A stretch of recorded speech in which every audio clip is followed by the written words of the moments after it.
आप देख रहे हैं नेशन लाइव न्यूज। हमसे जुड़ने के लिए, ताज़ा खबरें पाने के लिए नेशन लाइव न्यूज को सब्सक्राइब कीजिए, बेल आइकन दबाइए, जिससे तमाम जानकारी आपको मिलती रहे। स्वागत है, मैं हूं शावेद हुसैन जैदी। शाहजहांपुर में मौजूद हैं और जिस तरह से आप कल जो है ईवीएम खुल जाएंगी और परिणाम बाहर आ जाएंगे, लेकिन उससे पहले हम लोगों से ये जानना चाहेंगे कि सरकार को क्या किन मुद्दों पे काम करना चाहिए जो बहुत ज़्यादा ज़रूरी है प्रदेश के लिए, देश के लिए। प्रदेश यूपी उत्तर प्रदेश जो है देश का सबसे बड़ा प्रदेश है, तो इसी को लेकर हम चर्चा करेंगे। आज हमारे साथ कांग्रेस से शुजातुल्लाह खान साहब हैं और वहीं बीजेपी से हमारे साथ हैं वासिफ पठान। तो आप दोनों का बहुत बहुत स्वागत है। मैं सबसे पहले आपसे ये जानना चाहूँगा, जिस तरह से भी चुनाव हो चुका है, मतपेटियाँ मतलब ईवीएम रखी हुई है, तो अब आप मौजूदा हालात जिस तरह के चल रहे हैं, तो क्या कहना चाहेंगे? देखिए, सबसे पहले मैं नेशन लाइव टीवी की तरफ से जो हमारे उत्तर प्रदेश के चुनाव आयोग हैं, मैं उनको बहुत बहुत बधाई देता हूँ। बधाई इसलिए मैं देता हूँ कि हमारे जो ये 7 चरण थे बड़े शांतिपूर्ण ढंग से संपन्न हुए और कोई अप्रिय घटना नहीं हुई। तो मेरी नज़र में जो उत्तर प्रदेश के चुनाव आयोग हैं, कहीं ना कहीं इस संबंध में यानी प्रशंसा के पात्र हैं। लेकिन जहाँ तक प्रश्न उठता है मतपत्रों की, जैसे बरेली से मुझे समाचार मैंने देखे, या एक वाराणसी की घटना हुई कि वहाँ पर ईवीएम को लेकर गाड़ी जा रही थी, इस तरह की अगर शंकाएं हैं तो मेरा चुनाव आयोग से अनुरोध है कि वो इस पब्लिक की शंकाओं को दूर करें, क्योंकि एक लोकतंत्र का चुनाव जो है एक लोकतंत्र का पर्व होता है। अगर इसमें मुझे अपना मत देने के बाद ये विश्वास नहीं हुआ कि मेरा मत कहाँ जाता है, तो इस चुनाव का कोई अर्थ, कोई मतलब नहीं रह जाता है। ये एक चिंता का विषय होगा हमारे लोकतंत्र के लिए। इसकी चिंता, इसके लिए जो हमारी जनता है उसको पूरा विश्वास में लेना चाहिए चुनाव। अच्छा, इसी सवाल को मैं आपकी तरफ करता हूँ। जिस तरह की इन्होंने बात की है और कहीं ना कहीं वीडियो वायरल हो रही है, तो आप क्या कहते हैं? विपक्ष वालों के पास तो यही एक मुद्दा है ईवीएम मशीनों का, और कल से ही इस बात का जिक्र होना शुरू हो गया था। ईवीएम खराब हो गई, ईवीएम पकड़ ली, ईवीएम में ऐसा निकल आया। भाई ये तो विपक्ष वालों का मुद्दा है। अच्छा, विपक्ष वालों का तो मुद्दा है, लेकिन मीडिया भी पिछले 2-3 दिन से कुछ बदली हुई खबरें दे रहा है। इससे पहले कुछ अलग दे रहा था और अब अलग दे रहा, तो इसको लेकर भी लोगों में कहीं ना कहीं शंकाएं आ रही हैं सामने। इसके बारे में क्या कहते हैं? कोई शंका नहीं है, कल को ईवीएम खुलेंगी, बीजेपी की सरकार प्रदेश में बनेगी, सब ठीक है। मौजूदा दौर में देखें तो जैसे मोदी जी आए थे इलेक्शन में, उन्होंने कहा था कि छोटा डोरों की समस्या जो है उसका निराकरण किया जाएगा। इससे पहले भी इस मामले को सुलझाया जा सकता था, तो आखिर कहाँ चूक हुई? क्या उन तक ये खबर नहीं पहुंची? क्या योगी जी तक छोटा डोरों की समस्या है वो नहीं पहुंच पाई थी? इसके बारे में क्या?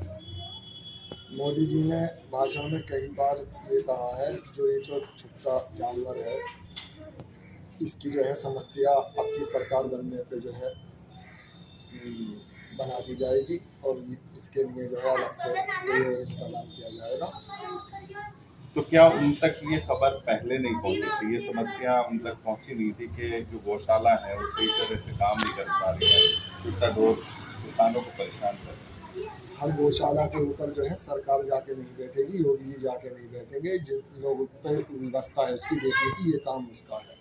तो क्या उन लोगों के खिलाफ कार्रवाई होगी जो कहीं ना कहीं गौशालाओं में बहुत बड़ी चूक पाई जाती है और वहीं पे लोग भूखे मरे हुए होते हैं जानवर? तो ये इसके बारे में हाँ, उसके ऊपर कार्रवाई की जाएगी। अब मैं शुजातुल्लाह साहब से बात करूंगा कि इन मुद्दों पर जो मोदी जी कह रहे थे लास्ट इलेक्शन में, तो आप क्या कहना चाहेंगे? सरकार से क्या निवेदन करना चाहेंगे जो आने वाली सरकार है? देखिए, ये जो आवारा पशु हैं, ये एक प्रदेश के जो किसान हैं उनके लिए एक आम समस्या है।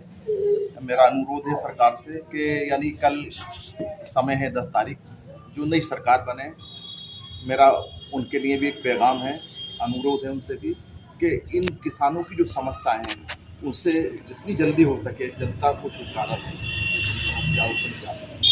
अच्छा, सरकार समस्याओं को बहुत छोटा मान रही थी, या फिर जिस तरह से अजय मिश्रा टेनी उनके बेटे ने किसान पर गोली चला दी और उसके बावजूद वो अभी भी मंत्री बने रहे हैं, तो इस पर काफ़ी सवाल उठते हैं तो इसके बारे में आप सरकार से क्या कहना चाहेंगे? देखिए, निश्चित तौर से सरकार ने कहीं ना कहीं जो ये एक इशू है अजय कुमार मिश्रा जो टेनी है उनको लेकर कहीं ना कहीं घोर लापरवाही बरती है इसमें। देखिए, किसानों की एक तरीके से जो एक घटना हुई है, दुखद घटना, इस संदर्भ में सरकार को कड़े कदम उठाने चाहिए थे, और कहीं ना कहीं अगर कुछ इस तरह का अपराध हुआ है तो तब तक उसको जांच में क्लियर नहीं हो जाती, तब तक उन्हें पद से मुक्त कर देना चाहिए था इस सरकार को। मैं समझता हूं कि आपके चैनल के माध्यम से मैं सरकार से अपील करता हूं कि इस पर गंभीर विचार करें और अजय कुमार टेनी को तब तक जांच नहीं हो पाए तब तक पद पर नहीं रखा है। तो आप क्या कहना चाहेंगे इस बारे में? अजय मिश्रा टेनी को इसलिए रखा गया कि जो ब्राह्मण समाज है कहीं नाराज ना हो जाए, सिर्फ इसलिए कानून से सरकार की बात करती रहे? नहीं, ऐसा कुछ नहीं है। कानून भी अपना काम कर रहा, सरकार भी अपना काम कर रहा। तो जिस व्यक्ति का जो मंत्री है रहते हुए उसके बेटे ने, और कहीं ना कहीं उनके भी विवादित वीडियो सामने आए थे, तो सरकार का वो उचित कार्रवाई करने का बनता था, लेकिन सरकार इस मामले पर मोड़ रही है। सरकार क्या कहें? इसमें सरकार की कोई बात नहीं है, तो अब कानूनी बात है, मुकदमा चल रहा है, जांच चल रही है, जो भी होगा कानूनी सभी से। तो मौजूदा जो समस्याएं बहुत सारी हैं, जो भी आने वाली सरकार है, बेरोजगारी है, महंगाई है, किसानों की समस्याएं हैं, तो आने वाली सरकार से आप क्या कहना चाहेंगे? क्या जो आपने बताया इन सब समस्याओं में उतार लूँ होगा, सरकार ये समस्या सुनेगी और इसमें क्या महसूस करते हैं, क्या बीजेपी की सरकार वापस आ रही है?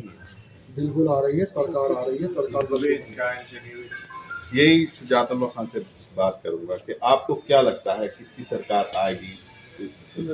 देखिए, जहाँ तक ये कहना कि ये तो भविष्य के गर्भ में छुपा हुआ है, कल मतगणना होनी है 10 तारीख है, निश्चित तौर से मैं कह सकता हूँ कि बदलाव होगा उत्तर प्रदेश के अंदर, और उत्तर प्रदेश की जनता बदलाव चाहती है, और एक एक जो व्यक्ति था प्रदेश का कहीं ना कहीं बदलाव के लिए जूझ रहा था, और निश्चित तौर से मेरे विचार से इस सरकार में बदलाव होगा।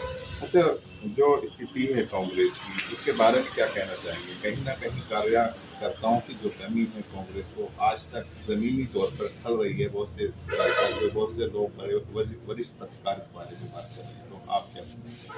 देखिए, चुनावों से पहले निश्चित तौर से कांग्रेस में यानी वर्कर्स के अंदर जोश नहीं था, लेकिन आदरणीय प्रियंका जी ने जो इस प्रक्रिया को आगे बढ़ाया है, ख़ास तौर से मैं समझता हूं कि जो महिलाओं के लिए उन्होंने सशक्त नारा दिया, उससे काफ़ी उत्साह नज़र आया वर्कर्स के अंदर। और निश्चित तौर से देखिए, समय लगता है, लेकिन कांग्रेस पूरी मजबूती के साथ इस समय चुनाव लड़ रही है, और इसके आपको परिणाम दिखाई देंगे, कहीं ना कहीं अच्छे परिणाम दिखाई। कुछ लोगों का ये कहना है कि जो उत्साह प्रियंका गांधी दिखा रहे हैं, शायद वो उत्साह वर्कर्स में नहीं है। अगर वो आ जाए तो ये जो तस्वीर बदल सकती है।